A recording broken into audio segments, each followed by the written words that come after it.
जय श्री कृष्णा सभी को। कैसे हैं आप सब लोग।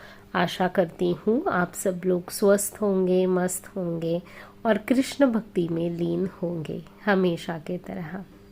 मैं आशा कर रही हूँ कि आप सभी लोग ये जो सोल डेवलपमेंट या लाइफ ट्रांसफॉर्मेशन, सोल ट्रांसफॉर्मेशन के वीडियोस की सीरीज़ जो मैं कल की भगवान के गाइडेंस या टीचिंग्स के अनुसार बना रही हूँ, उनको आप ध्यानपूर्वक देख रहे हैं, सुन रहे हैं और फॉलो भी कर रहे हैं।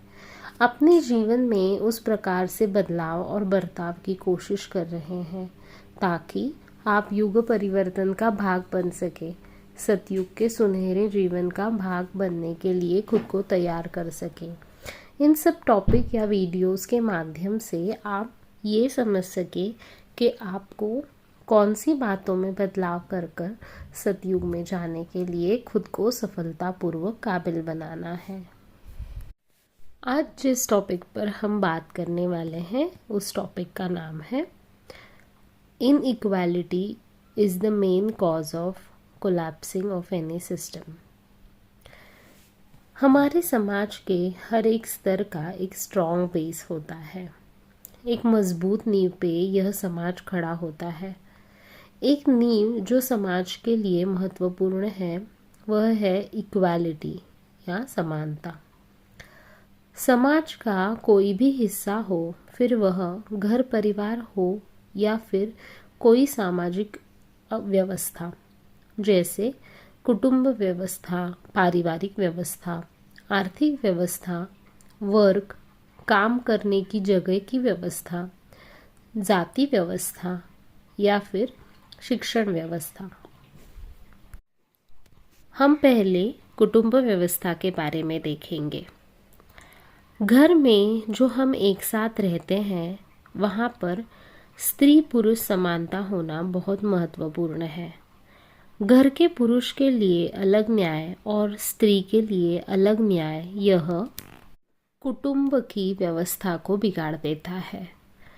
मेल चाइल्ड और फीमेल चाइल्ड में करा जाने वाला डिफरेंशिएशन या उनकी की जाने वाली प्रताड़ना बचपन से ही बच्चों के मानसिक स्तर को या थिंकिंग लेवल को बिगाड़ देती है। पुरुष ही सर्वश्रेष्ठ है तथा स्त्री दुय्यम है, स्त्री की भूमिका दुय्यम है, यह सोचना और उसे बढ़ावा देना यह बहुत बड़ा अपराध है। अगर स्त्री ही नहीं हो तो पुरुष कहाँ से आएंगे और कहाँ से कुटुंब आगे बढ़ेगा। और अगर बचपन से ही बच्चों का मानसिक भावनिक स्तर या मेंटल और इमोशनल स्तर ठीक ना हो, आगे जाके अच्छी विचारों और शरीर से सशक्त संतान हमें कहाँ से मिल पाएगी। दूसरी है पारिवारिक व्यवस्था।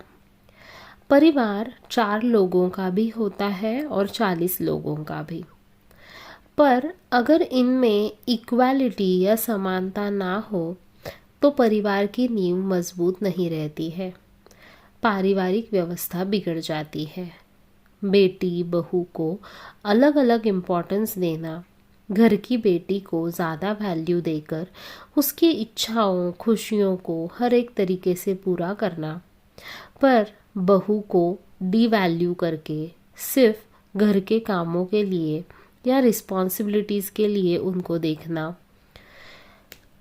उनके मन के बारे में, खुशियों इच्छाओं के बारे में न सोचकर उन्हें नज़रअंदाज करना, यह परिवार में सुप्त ज्वालामुखी की तरह काम करता है।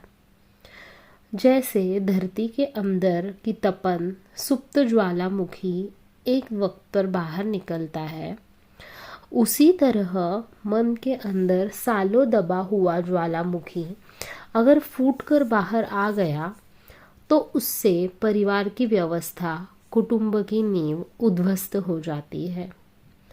परिवार में एक को ज़्यादा और दूसरे को कम महत्व देना असमानता या अनइक्वालिटी का ही उदाहरण है, जिससे फैमिली सिस्टम कोलैप्स हो जाती है।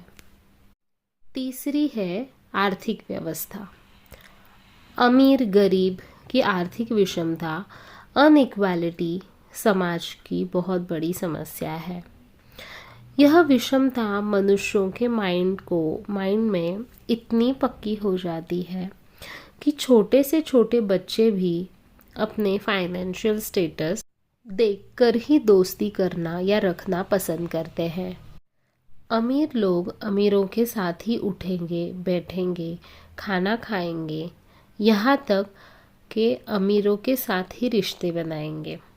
गरीब लोगों को अपने आजू बाजू भी भटकने नहीं देंगे। रिश्ता बनाना तो बहुत दूर की बात है। इंसान गरीब घर से है पर इंटेलिजेंट, काबिल, स्वभाव से अच्छा, सच्चा और होशियार हो तो उसे केवल फाइनेंशियल स्टेटस या सामाजिक स्तर के आधार पर प्रताड़ित या साइडलाइन करना गलत है, जो इस सामाजिक आर्थिक विषमता अनइक्वालिटी को दिखाता है, जिससे ऐसे इंसान हमेशा इंफीरियर फील करते हैं और होशियार होने पर भी उनको अनइक्वालिटी का शिकार होना पड़ता है, जिससे समाज की व्यवस्थाएं कोलैप्स होने लगती है। चौथी है औद्योगिक व्यवस्था या उद्योग व्यवस्था। उद्योग व्यवस्था में लोगों का बड़ा समूह होता है, जहां अनेक स्तर के लोग एक साथ काम करते हैं। इस व्यवस्था में सब लोग अगर समानता से ट्रीट ना किए जाए तो इस व्यवस्था या सिस्टम को उद्ध्वस्त होने में वक्त नहीं लगता है। कई लोगों को ज़्यादा प्रेफरेंस या प्रमोशन देना और बाकी के लोगों को डीमोटिवेट या डीमोरलाइज करके सिर्फ उनसे गधों के जैसे काम करवा के लेना, लायक, काबिल, होनहार या होशियार लोगों को चांस ना देकर, बढ़ावा ना देकर उनसे कम होशियार, कम काबिल लोगों को आगे बढ़ाना, उनको हर एक जगह चांस या फिर प्रेफरेंस देना या रियल टैलेंट या होशियारी, काबिलियत ना होने के बावजूद भी अपने घर परिवार के लोगों को ही चांस देना, आगे बढ़ाना और काबिलियत या हुनर होने के बावजूद भी क्वालिफाइड लोगों को मौका ना देना, यह अनइक्वालिटी का उत्तम उदाहरण होता है, जिससे कोई भी इंडस्ट्री बची नहीं है। अगर औद्योगिक क्षेत्र में सभी लोगों को समानता से ना रखा जाए तो उसकी नींव ढलने में या फिर सिस्टम कोलैप्स होने में वक्त नहीं लगता है। उद्योग क्षेत्र जो देश की प्रगति, देश के युवाओं की प्रगति को निर्धारित करता है, अगर वह लेस कैपेबल या कम टैलेंटेड लोगों के हाथ में गया तो उसका दुष्परिणाम पूरे देश को और देश की प्रगति को भुगतना पड़ता है। इसीलिए equality at work place and industries is most important. जाति व्यवस्था जो 5वीं है। हमारे देश में जाति व्यवस्था या कास्ट सिस्टम यह एक बड़ा विषय है। जाति व्यवस्था की वजह से इंसान को इंसान ना देखकर या समझकर केवल धर्म या जाति के आधार पर उसे देखा जाता है। रिश्ते, शादियाँ धर्म, जाति देखकर ही की जाती है। यहाँ तक कि दोस्ती, उठना बैठना कई जातियों में वर्ज होता है और यह सब बातें एक पीढ़ी से दूसरी पीढ़ी तक जाती है। इंसान को उसके स्वभाव, व्यवहार, नीति, अच्छे कर्म या फिर टैलेंट, होशियारी इससे ना देखकर केवल जाति के आधार पर उसकी काबिलियत तय की जाती है। अच्छे या होनहार होने के बावजूद कई बार जाति के आधार पर उन्हें समानता से नहीं रखा जाता है या फिर मौका ही नहीं दिया जाता है। ऐसे सभी व्यवस्थाओं को आपने देखा है। अभी 6ठी व्यवस्था जो है वो शिक्षण व्यवस्था। या एजुकेशनल सिस्टम हम देखेंगे। शैक्षणिक विषमता या असमानता हमारे यहाँ की एक बड़ी दिक्कत है। अच्छे स्कूल में पढ़ना है या अच्छा शिक्षण या हायर एजुकेशन लेना है तो आपके पास ढेर सारे पैसे होने चाहिए। Education is the first right of every child, पर यह पहला हक ही काफ़ी जगह नकारा जाता है। अगर आपके पास पैसे नहीं हैं तो आप अच्छी पढ़ाई, शिक्षा के बारे में सोच भी नहीं सकते। हायर एजुकेशन तो सामान्य इंसानों के कैपेसिटी के बाहर चला गया है और इसी वजह से होशियारी या काबिलियत होने के बावजूद भी कई बच्चे अच्छा शिक्षण या हायर एजुकेशन ले ही नहीं पाते हैं। शिक्षण लेने की प्रबल इच्छा होने के बावजूद भी कई बच्चों को, कई परिवारों को पढ़ाई बीच में ही छोड़नी पड़ती है।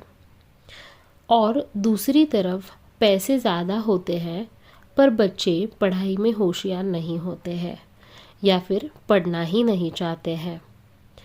पेरेंट्स भर भर के पैसे देकर या डोनेशंस देकर अच्छे से अच्छे स्कूल्स, कॉलेजेस, इंस्टीट्यूशंस में एडमिशन लेते हैं, पर क्या बच्चे सच में पढ़ते हैं, सीखते हैं या फिर सिर्फ नाम की डिग्री लेते हैं?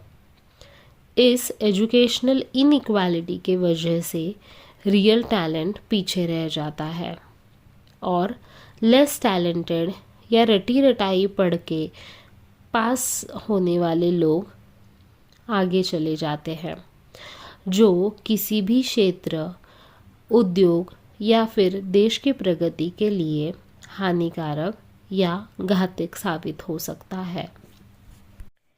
ऐसे सभी व्यवस्थाओं में समानता लाके सबको अपने समान अधिकार दिलाने के लिए ही कल की भगवान आ रहे हैं। समाज में फैला हुआ विषमता का वटवृक्ष या इनइक्वालिटी को निकाल फेंक कर समानता, इक्वालिटी का पौधा लगाकर उसे बढ़ाने और फैलाने का काम कल की भगवान करने के लिए आ रहे हैं।